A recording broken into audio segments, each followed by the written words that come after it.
topic is called ML in solvers, state of the art and future. And the speaker is Sergey Nikolenko. I think you know this person. Sergey, you're welcome. Hey, thank you. Yes. All right. Hello, everyone. Let me maybe briefly introduce what we're going to be talking about. So when I was preparing this talk, I kind of expected, and I think my expectations have come true, that here the audience will consist mostly of people who are specialists in complexity theory, in algorithms, in software verification, and fields like that, in some of which I know something and in some of which I know nearly nothing at all. So what I want to give here is more or less a short primer on machine learning in general. And of course, this short primer will be geared towards SAT solving, right, towards Boolean satisfiability. But actually the satisfiability problems will be kind of an afterthought, right? So I will speak of machine learning models and how machine learning works, and then I'll say, all right, and now you can apply this to SAT, right? So let us begin. Actually, machine learning for SAT solving is a pretty small but rapidly growing field. So we actually expect that a lot more models will appear in the nearest future, and we hope that our models will be some of them. And I think this field, I can say that this field was kickstarted by a solver called NeuroSAT. And the NeuroSAT solver, as the name implies, is a neural network that solves satisfiability, right? And if any of you know machine learning, and obviously all of you know satisfiability, you will notice a little bit of a mismatch here, right? So machine learning is not supposed to solve problems like satisfiability. Machine learning is about noisy data, about imprecise answers, about estimating uncertainty, operating under this uncertainty, and somehow, you know, learning the nearest answer, the best thing out of manifold and stuff like this. But satisfiability, on the other hand, is a very specific, very exact problem, right? If you flip one literal, the answer may change, and in hard instances, it will change. So it's very far from anything continuous, which machine learning kind of sort of implies. So it's a little bit of a mystery how you can make machine learning work with satisfiability. So let's maybe a little bit uncover this mystery. So on the surface, of course, satisfiability is a classification problem. That is a very simple idea. So you get a SAT instance as input, and you output a binary decision, right? Either it is satisfiable or not. So on the surface, in terms of the problem setting, this is perfectly similar to half of the machine learning problems, right? Many machine learning problems look like classification. And even more, there is a very important way in which satisfiability is a very easy machine learning problem. And this way has to do with the data. So usually when I speak about machine learning, when I give primers on what it does and how it works, I show this picture, and then I say something like, all right, so there are more or less four things you need to do before you have a working machine learning model in production. First, you need to collect the data, then you need to label the data, then you need to actually get a model, train it on the data, do experiments, do all the science, and then you deploy the data, right? And then I say that in all machine learning conferences, 95% of the papers are about this part. And then maybe 4.5% of the papers are about this part. But this part actually takes up about 80% of any machine learning project, usually.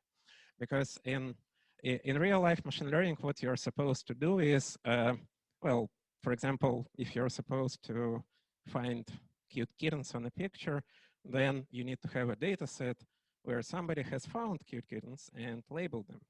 And of course, we have increasingly better tools to do that, but still it's the way the hardest part of the pipeline, right?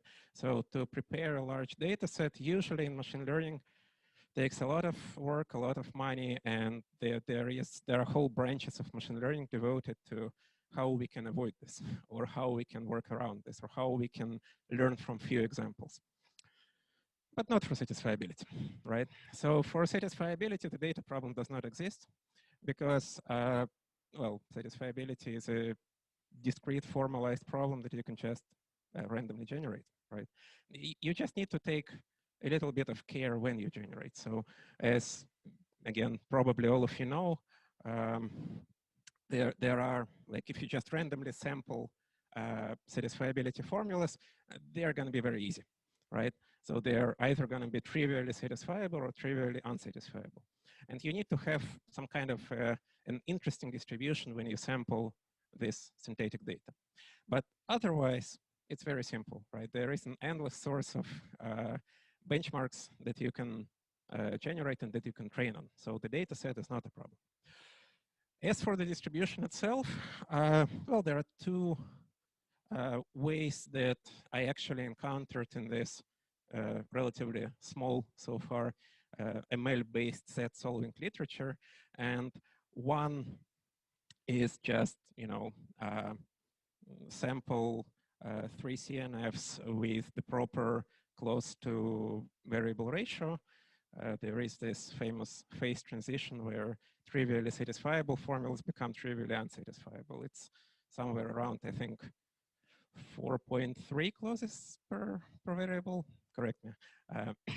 But and then there is the other way, which is to have a distribution that is like artificially designed to create instances that are discontinuous, right? So basically, you just try to sample formulas such that if you flip a single literal, they will turn from unsatisfiable to satisfiable or back, right? And how do you achieve that? You just sample clauses until they become unsatisfiable. And then this means that in the last clause, there is a literal that you can flip to make it satisfiable again. And that's it. So some works use random 3 sets, some works use this SR of n distribution. I won't say anything more about this, but basically the data is easy, but maybe we can achieve something better if we think about how we generate this kind of synthetic data. So maybe this process can also be improved. And by improved, I mean, we can think of a distribution that will lead to better set solving ultimately. But that's just the equation, right? So now for the model part. So now we come to the training part, to the part where you actually learn to solve satisfiability, or at least do something similar to that, right? So usually, how does machine learning work? You have data, you put it into a learning algorithm, and then this learning algorithm fits the model to data. What it actually means is that your model is most probably, in this box, you most probably have some sort of a parametric family of distributions, probability distributions. It has certain parameters, and you feed these parameters, for example, by maximum likelihood, so that this distribution looks as similar as possible to the original data distribution. And the data distribution is like this discrete distribution of data samples. And the model distribution is something much more smooth. And the whole idea is to learn the distribution in such a way that it will generalize from data points that were in the data set to new points that were not in the data set, right? And what I just said is also the answer to this handwritten question, because we also want our model to be able not to be sure, right? So we often in machine learning, we want to not just have a binary answer, 1 or 0, but also to have a probability distribution at the output um, that would at least um, that would be at least in some way similar to the actual distribution of how sure the model is, because that's often the problem. And when we talk about classification problems, what a classification model? So first, what is a classification problem? You have an input, and you need to put it into one of several discrete boxes. Like you have a picture, it's in advance it's given that it's either a dog or a cat, and the problem is you should distinguish dogs from cats, right? Or you have a set formula, and the problem is to distinguish satisfiable from unsatisfiable formulas. So how does it usually work in machine learning? By usually, I mean nearly always. The last part of the model, and now I start from the last part, the last part of the model is almost always the same. It's almost always something like the softmax layer that takes the features, and here on the bottom I wrote the actual formula for the softmax layer, but it's just, a way to transform scores for input samples into a probability distribution. So it's just a nice way to turn arbitrary numbers into 0, 1 numbers that sum up to 1. And otherwise, well, of course, I'm simplifying. There is a reason for this specific way, but still, it's a convenient way to turn scores into probabilities. But and the scores themselves are just linear functions of the features. And almost invariably, again, I'm simplifying, so if we disregard everything about regularization, about more complex loss functions that may have several components, the classification component of the loss functions is almost always something like this. You need to make this output distribution similar to the data. And in the data, you have basically zeros and ones where the correct class is, right? So this is the easy part. This is like, despite the exponents, this is called a linear model because the exponents come after just a linear combination of features. And the hard part and the interesting part is this feature extractor, right? So if you take your last part of the classification model, if you try to learn, it's called logistic regression, if any of you have known this. If you take a logistic regression model and train it, for example, on pixels of an image, it's not going to work. The image is too complex a structure, too complex an object to pick up on whether it shows a cat or a dog by combining the pixels in a linear way, right? That just cannot be done. So what actual machine learning models do is they extract features, right? So the magic happens over here, where you take this complex, high dimensional, very highly structured and with a lot of internal dependencies input, and then you transform it into some kind of a real valued vector where such that now the simple part, the logistic regression, is going to work, right? So in almost all machine learning problems, the hard part is feature extraction. And the main question, so for applying machine learning to SAT is, how do we extract features from a SAT formula, right? So given the SAT formula is input, we need to somehow uncover what's inside this box, and then we will probably, hopefully, get some features that will easily lead us to the correct answer, will easily lead us to a simpler classification problem at the end. All right, so how does Neurosat solve this? And actually, nearly every ML-based approach to SAT solves it. Well, the answer is, I wouldn't say it's simple, but it's straightforward, because these graph neural networks that I'm going to tell you about have been known for quite some time. So the the basic idea is, let us represent the formula as a graph. And the graph is kind of almost bipartite, right? So you can build a graph of clauses and literals, where the H means that a literal occurs in a clause. But then, there is X1 and not X1, and they need to be connected, right? You can't just say to the model that X1 and not X1 are independent dimensions. So there is also a second type of edges that connects a literal with its negation.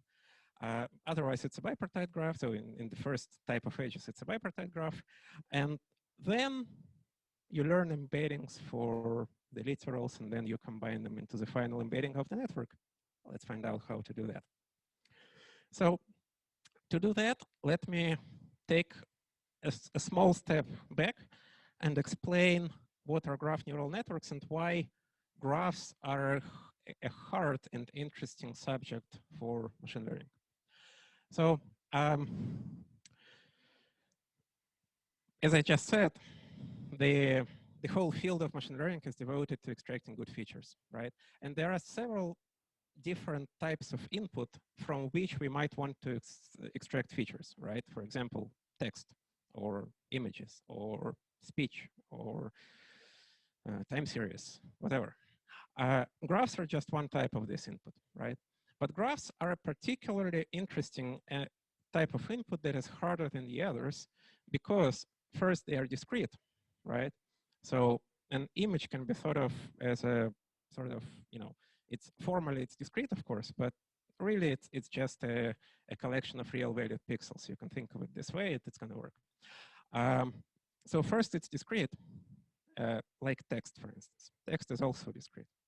And then it has a more complex structure than text, right? So text is linear. It's a sequence of words or tokens or characters. Here, the structure is not defined in advance, and that's the hard part. Material science, where you're trying to find, I don't know, a new kind of molecule for a new OLED display, right? Or medicine, where you're trying to find a small molecule for, say, drug discovery. And here, the molecule is a graph, right? So you represent it as a graph. And then you train a network like that to predict the properties that you need, right? So for instance, if you're doing drug discovery, you want your molecule to be soluble in water, so you can give it to people and cure cancer, the properties. And now you have a huge database of molecules, and a lot of them are soluble in water. Very few of them cure cancer, but you're hoping to find new candidates for this kind of curing molecules. Social graphs. So obviously, a social network is a graph too. Actually, it's a lot of different graphs with different definitions of edges. And here, the obvious applications are in recommender systems and stuff like that, right? So link prediction, attribute prediction, et cetera. Probably Facebook is doing something like that when it suggests whom you should befriend or what you should buy or something like this. And actually, even some maybe less obvious applications. So for example, image analysis. If you want to analyze how what is happening on the image, you actually first find objects on this image. So this does not deal with, this is not done with graph neural networks, but then the relations between these objects are actually a graph. And also there exist applications. So for example, in this case, one guy is kicking the other guy and the third guy is watching them both, right? So these are relations, these are edges between objects that have labels on them. And again, you can learn to predict these labels on these edges. So there are lots of applications, and what NeuroSAT does, it does exactly this for a Boolean satisfiability formula, right? So you represent the formula as a graph, then you put it through this complicated procedure, and then what you actually get, so let me maybe spend a little bit of time here. What you actually get, you don't get a single embedding for the whole formula, as might be the first idea. But you actually get embeddings for individual literals. And for each of these literals, you are solving this classification problem. So you're asking the question like, is the formula satisfiable from the point of view of this literal, right? So the answer in the training set is the same, of course, the whole formula is either set or unset, but you might get different answers. And the Neurosat also has a procedure, which I will not go into, for extracting satisfying assignments from these votes. So the literals say some of them say that the formula is unsatisfiable, some of them say that it's satisfiable. You can have a vote. And when they vote, they actually they output the answer for the whole formula, but also by getting back to their individual votes, you can try to extract the satisfying assignments. It's not as simple as just taking the top literals that say yes, but it's relatively simple. I won't go into details there. So, so this is what Neurosat did, and of course, it does not really solve satisfiability, right? So, of course, the actual results are, oh, they're not bad. It's really surprising that a neural network can solve an exact problem like this on the distribution of inputs where it only takes the flip of a single literal to turn, to change the answer. But actually, it solved 70% of satisfiable formulas, 96% of unsatisfiable formulas, which sounds good, but of course, it's not an operational set solver. It's more of a proof of concept. The authors in their paper write that they regard this more of a study of neural networks, whether they actually can deal with this sort of exact graph-based problems. But then, of course, people started to apply this idea to real SAT solving. And how did they do that? The first, all right, I still have a little bit of time, so my second part will not be cut off. That's good. So another paper that I want to highlight it's called Neural Heuristics for SAT Solving. And what it basically does is it takes the same kind of idea as Neurosat. It has a little bit of a different architecture, but yeah, I'm not going to talk about the architectures, but basically it's a graph neural network, like I just explained. But instead of predicting satisfiability from the formula, it uses the results of this graph neural network to help choose literals for a regular solver. So in their case, it was a DPLL-based solver, which what it basically does is it chooses a literal to split on, right? And then it considers both versions, whether you set it to 1, you set it to 0, and you set the variable to 1, you set the variable to 0, and you consider both simplified formulas. So the main question for a DPLL solver is how to choose this variable. And the answer in this case is let's run something like Neurosat, and then let's, for example, pick the literal that has that votes the most towards satisfiability. So with the hope that it's going to be most likely to occur in a satisfying assignment, right? So and indeed, they show that this helps, but they kind of compare with basic DPLL solvers. Of course, it helps. They do not really compare with state-of-the-art SAT solvers. And what, yeah, actually, let me skip this. It doesn't really matter. But yeah, they outperform a couple of state-of-the-art heuristics for DPLL-based solvers. But as you know better than me, DPLL is not the best way to do SAT solving now. DPLL has evolved into CDCL solvers. So the next idea, and actually, yeah, sorry. Let me take one more. Once again, let me take a step back. Actually, let me still go to the previous slide. Sorry. Yeah. So the question is, what is the objective function now, right? So how do we define the objective function for this kind of procedure? And in this paper, in neural heuristics for set solving, it's the same kind of objective function, almost the same kind of objective function as neuroset. There is a small technical difference because they want to concentrate more on the predictions of individual literals, so that the so-called policy prediction, so like does there exist a satisfying assignment with this literal, won't go there. But what is actually happening in a set solver like DPLL or CDCL is we are making decisions one by one, right? We are choosing the variables to split on, for instance. And then after a while, we get the answer, right? We don't get immediate feedback. There is nothing that would tell us that we've picked the right variable. The feedback comes at the very end. The feedback comes when we have gotten the answer. Either we found a satisfying assignment or we have exhausted the tree and now we can say that the formula is unsatisfiable. And this is exactly the setting of reinforcement learning. This is a huge field, which obviously I cannot do justice in the 10 minutes that I have. But basically, this is how computer programs learn to play chess. This is how robots learn to do stuff, to move around, to take things and pick them up and drop off at the other end. What is the problem setting? The problem setting is exactly this. You do actions in an environment and you don't get immediate rewards for your actions, but the reward is delayed until, for example, the end of the episode.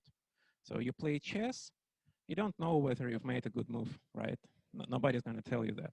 But at the end, you either win or lose, or maybe it's a draw. So at the end of an episode, you get the feedback, you get the objective function, and you need to learn good ways to get to high values of the reward, right? So like a rat running through a maze who wants to find more cheese and get fewer electric shocks.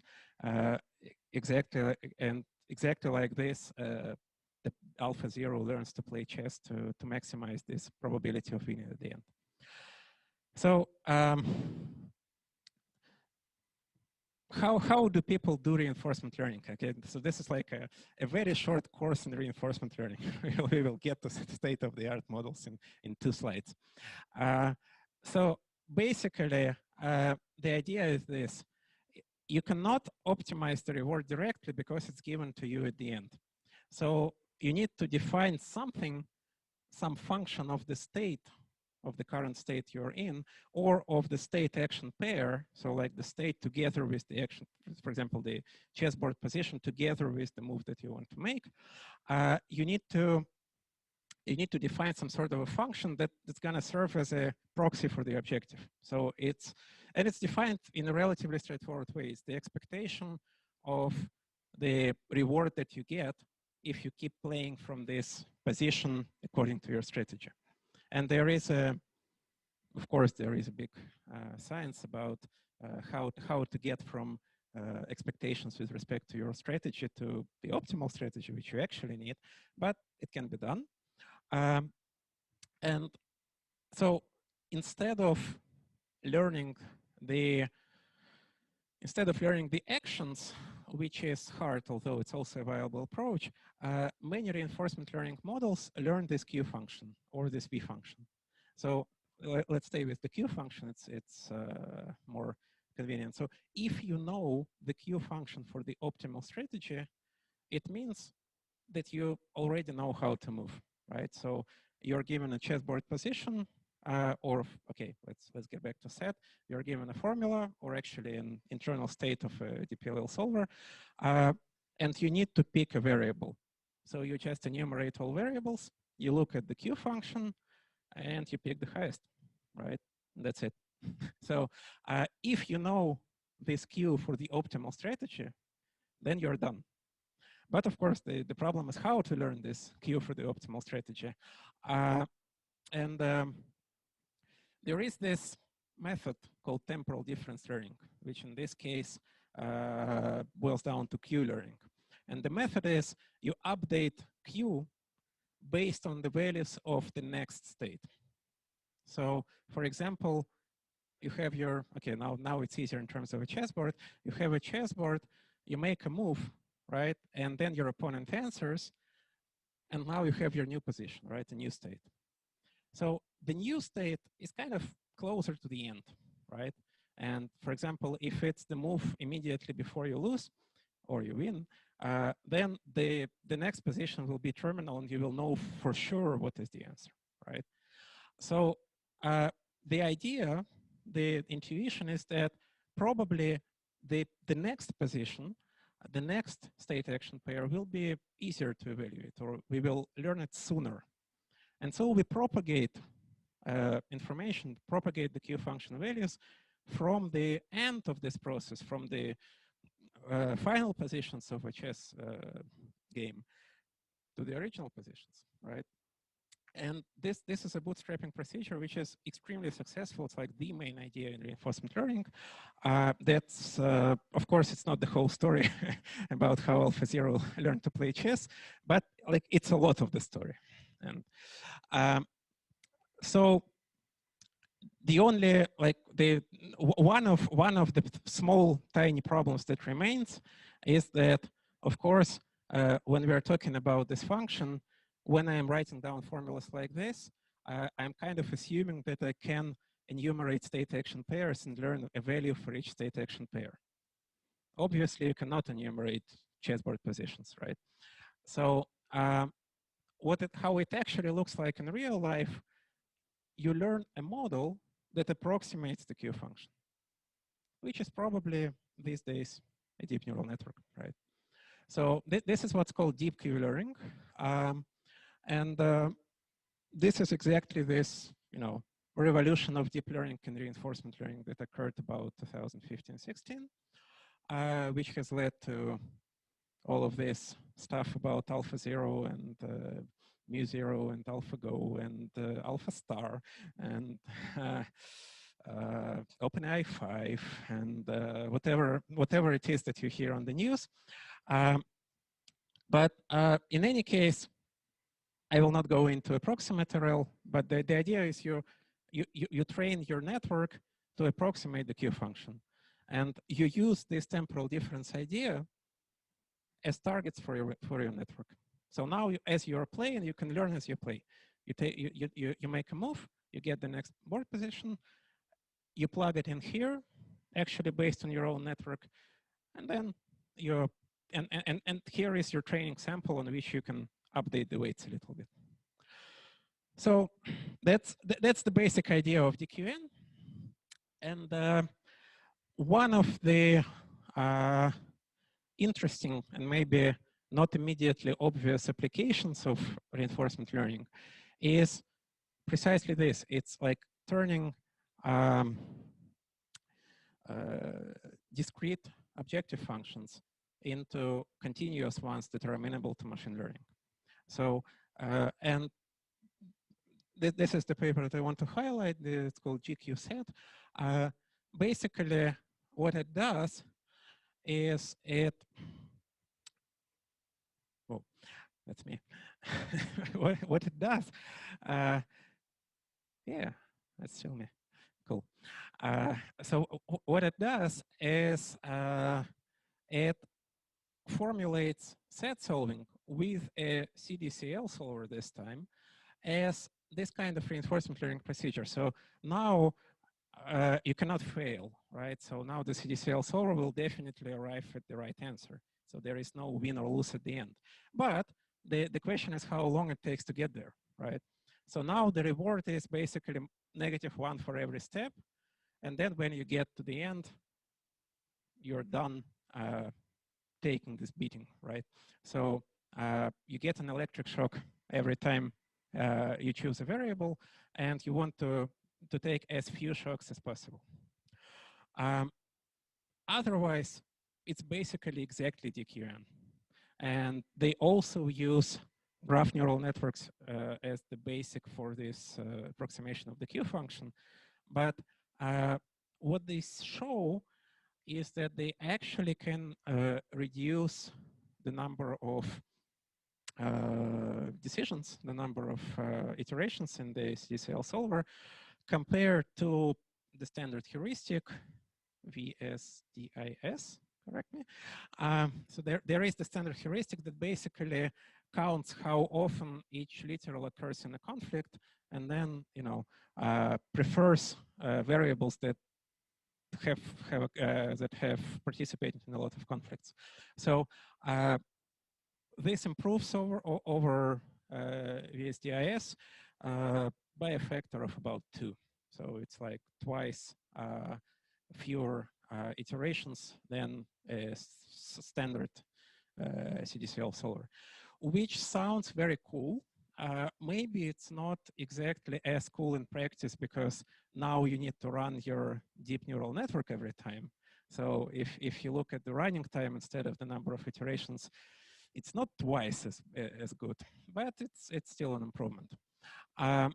And also, so as far as I understand this, where this improvement comes from and what is the basic idea, like heuristics that we have for choosing these literals, standard heuristics, they are all starting from VSDIS. They are all based on some kind of statistics derived from solving this formula, right? So for every variable, you keep a couple of counters, you increment them, and then based on these counters, you do your decisions, which means that at the very start, when it's most important, you don't know anything and you cannot really hope that these heuristics will be good, right? So on the other hand, these neural-based heuristics, they try to work with the structure of the formula itself. So they can be good at the very beginning of the process too, which is probably the reason for this efficiency. Right. So, and I want to close with a couple of ideas that we probably want to pursue in the project which this seminar is devoted to. So where to go from here? Well, as you might have heard, all of this stuff about recurrent neural networks is old news, right? So these days, transformers rule.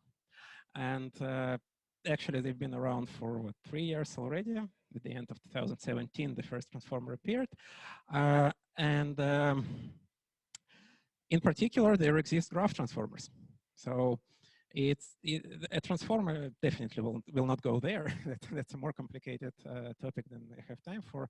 But a transformer is a different architecture for processing structured data. For example, they started with huge successes for text, for learning language models, learning embeddings for words and stuff like this. Then they were applied to images. So now computer vision is also being increasingly dominated by transformers. And in particular, there exist graph transformers. I'm not sure if they are as overwhelming there as they are in, for example, natural language processing, but still they exist and they show results which are better than the others. And in our case, we have a limitless supply of training samples, which should make learning transformers viable because they do need a lot of data. So that's idea number one. Second, we can try to do different kind of reinforcement learning. So again, won't go there, but there is also another branch of reinforcement learning that does not learn Q functions, but instead learns directly the policies, the strategies. They represent the policy in a parametric way and find a way to take gradients with respect to the parameters of the policy, not of the Q function. So maybe this is going to work better. And actually in many applications, it does work better. And also, maybe we can find other places in satisfiability solving, not just choosing the literals to branch, where we could apply machine learning. So these are the three, I would say, directions that I want to pursue. And with that, I guess I'm done and I stand open for questions. Thank you.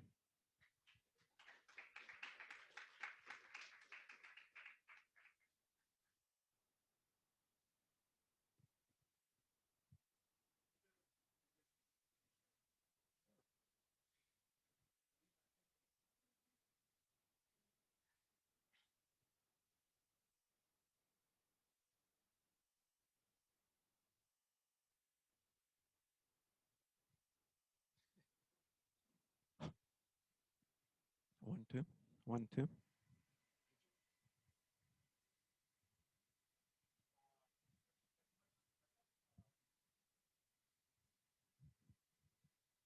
Oh. Ага.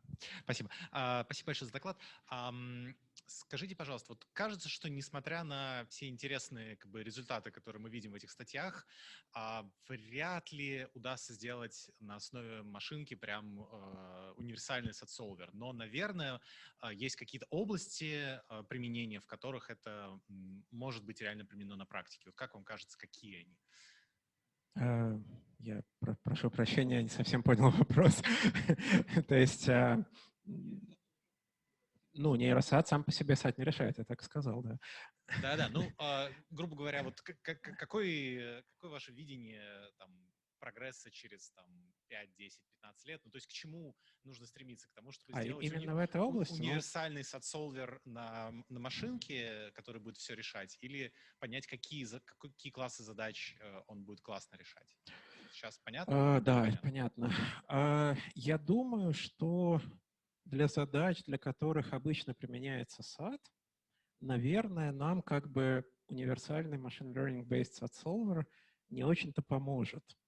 То есть даже если он будет очень крутой, если вы верифицируете процессор, и он верифицирован с вероятностью 99,5%, не совсем то, что надо. То есть мне кажется, что вот конкретно SAT, наверное, приближенно решать особого смысла-то не имеет.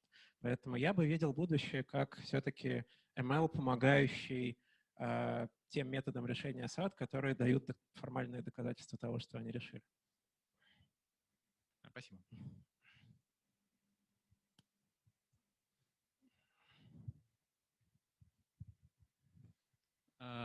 Сергей, скажите, пожалуйста, еще вопрос.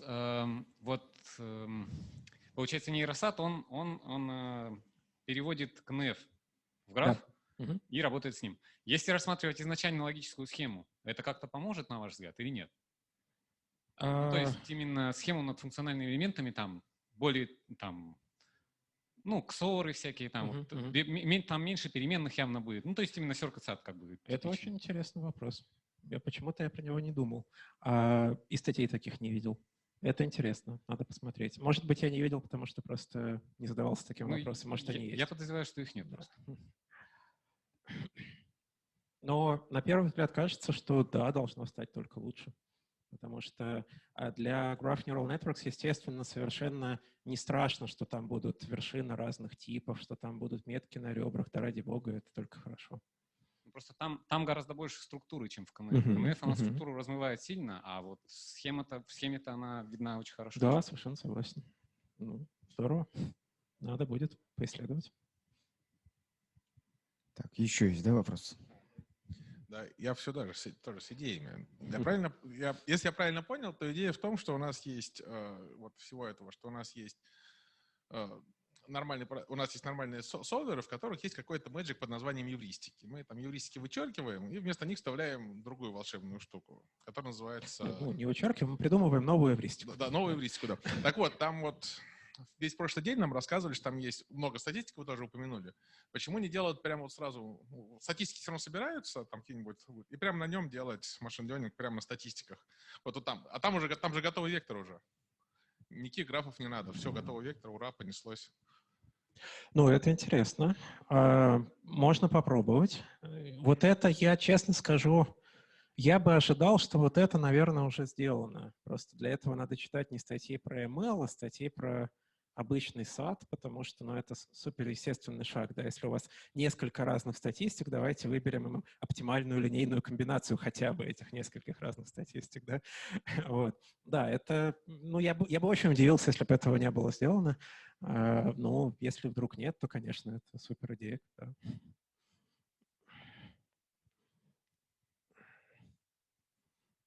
Да, я хотел задать вопрос. Вот у нас есть какие-нибудь обычный SAT-солвер, мы, классический, мы запускаем там его на какой-то формуле, вот он там работает, и вот есть ли у SAT-солверов на основе вот ML какое-нибудь преимущество, типа, что мы можем быстро, относительно быстро оценить правдоподобность там, того, что формула там выполнима-невыполнима, или нет такого преимущества?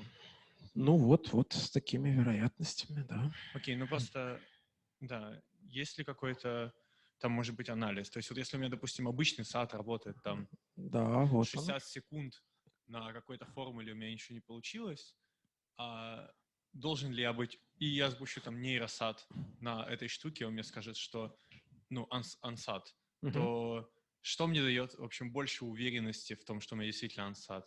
Хороший вопрос. Я бы предположил, как бы понятно, что это надо исследовать, но интуитивно я бы предположил, что это будут сильно скоррелированные вещи.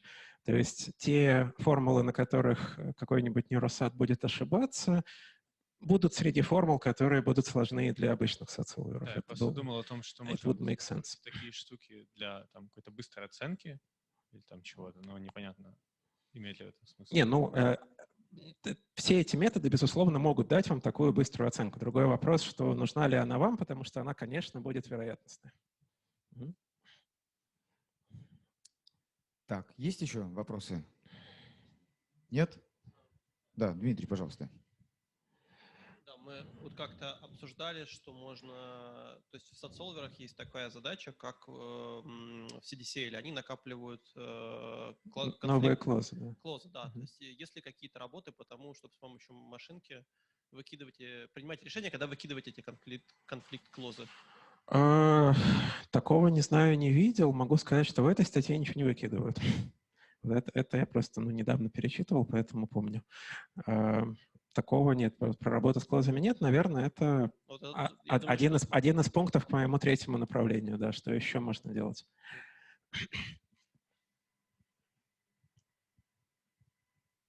Так, все, да, получается? И у нас есть еще один вопрос из чата. Я не знаю, кто его задал. Задал мой, получается, абсолютный тезка. Так получается. Сергей, Поташов или Друзь? Ой, про это у меня другой доклад. Я когда-то строил на основе машинного обучения рейтинг системы для спортивного «Что, где, когда». Очень интересная тема. Это мы послушаем тогда в следующий раз. Все, спасибо большое, Сергею. Спасибо.